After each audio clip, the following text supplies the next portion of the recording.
Assalamu alaikum wa rahmatullahi wa barakatuhu. Jama'a barkanmu da warhaka, barkanmu da sake saduwa a daidai wannan lokacin. A yau insha Allah muna dauke da wata cikakkiyar hanya wadda zaka samu akalla naira 5,000 a kowace rana.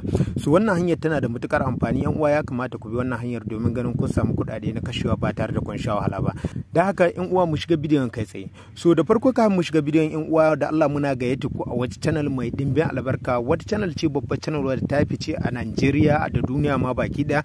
So wannan channel tana kawo muku abubuwan technology. Idan ka shiga YouTube kai tsaye ka danna sacin na wannan channel za a baka wannan channel, zaka ga akalla tana da magoya baya kusan 4,000 kamar yadda kuke gani. Kai tsaye abinda zaka yi bayan ka shiga manhajar ka ta YouTube sai ka zo nan gurin sacin sai ka taba shi. Kana taba shi kai tsaye zai bude ma fuskan nan wurin sacin. Kai tsaye yana bude ma haka sai ka zo ka rubuta YMD Hausa TV. So kana rubuta kamar yadda kuke gani gashi nan Hausa TV.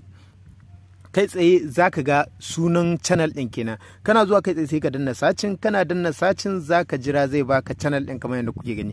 Kamar yadda kuke gani wannan ita ce channel din gata nan kamar yadda kuke gani, tana da mabiya kusan 4,000 a duniya. So idan kuka zo wannan channel din za ku ga idan kuka shige ta za ku ga abubuwa masu matukar muhimmanci, suna da matukar amfani. So gashi nan za ku ga harta da comedy da kuma yanda zaka samu kuɗi da yanda zaka samu data da yanda zaka yi abubuwa na duniya daban-daban. Sannan ga harkar cryptocurrency, ga masu harkar cryptocurrency kai tsaye za su je su samu kuɗaɗe ba tare da sun sha wahala ba. So kai dai abin da za ka yi kai tsaye ka zo nan gurin wannan ejak kalmar kamar yadda kake gani ga ta nan inda aka rubuta subscribe, sai ka daure ka danna ta. So kana danna ta kai tsaye za ka ga alamun ƙararruwa ya bayyana nan gefe, kana zuwa sai ka taba shi. So kana taba shi kai tsaye zai baka zabi, yana baka zabi sai ka zo nan sama zaben all kenan sai ka taba shi. So kana taba shi ta haka ne zai sa da zarar YMD Hausa TV sun dora bidiyo YouTube ya sanar da kai ba tare da ka sha wahala ba. Da haka mu shiga bidiyon kai tsaye.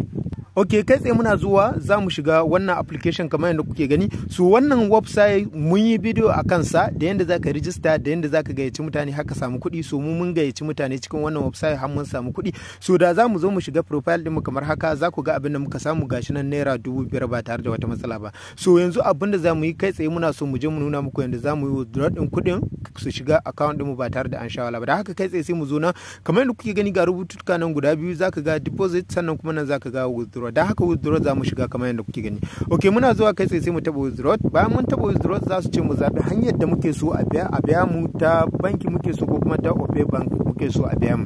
Da haka kai tsaye sai mu bashi ta bank, sai mu zo nan gurin da aka rubuta nan ƙasa inda suka rubuta please enter the withdraw amount, sai mu taba shi. So muna taba shi abinda za mu rubuta a nan sai mu rubuta adadin kuɗin da muke da shi kamar yadda kuke gani. Za mu rubuta adadin 5,000 kamar yadda kuke gani.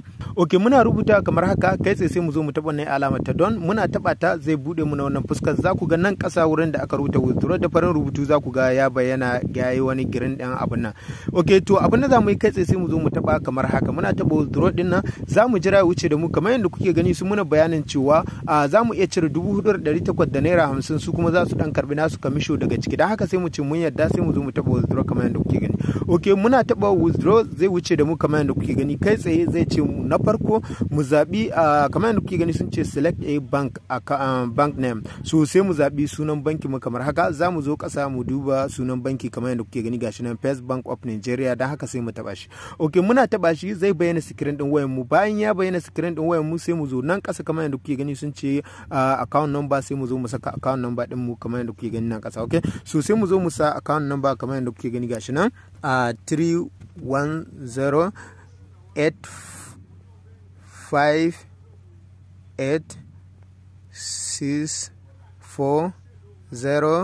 31085686405. Ok, sorry 5.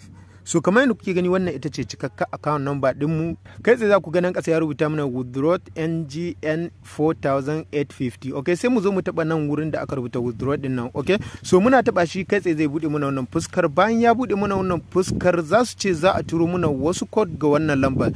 To matsalan da take nan shine wannan lambar da take nan ba lambar da muka yi rijista da ita bane. Da haka wannan lambar babu service ɗinta a nan inda muke, akwai layin a ciki amma babu service ɗinta. So da za mu je kai tsaye yanzu sun turo mana wannan code inda da kwai service kai tsaye za mu ga wannan code din da suka turo sai mu zo mu saka shi kamar yadda kuke gani a wannan lambar da muka yi register da ita lambar MTN ce. So nan kuma inda muke layin gulo ne babu service din MTN. So yanzu sun riga sun tura mana wannan code din ga lambar da muka yi register. So da za mu zo mu saka shi kai tsaye zai wuce da mu, za su tura muna kuɗin mu cikin account din ba tare da wata matsala ba. Dan haka wannan hanyar tana da matukar amfani, yan uwa ya kamata ku bi wannan hanyar domin ganin kun samu kuɗaɗe ba tare da kun sha wahala ba. Da haka duka anan muka kawo ƙarshen wannan bidiyo. Idan kun ji daɗin bidiyon nan da Allah muna roƙon ku daure ku da muna like, ku yi wa abokanin ku share wasu Facebook, Instagram da sauran social media domin kowa ya gani ya karu. Da haka mun gode sai mun sake haduwa a bidiyo na gaba. A nan gaba za mu yi muku short video wanda idan muka je wurin service da MTN yadda za mu cire kuɗin baki ɗaya yadda za su shiga account ɗin ba tare da wata matsala. Da haka mun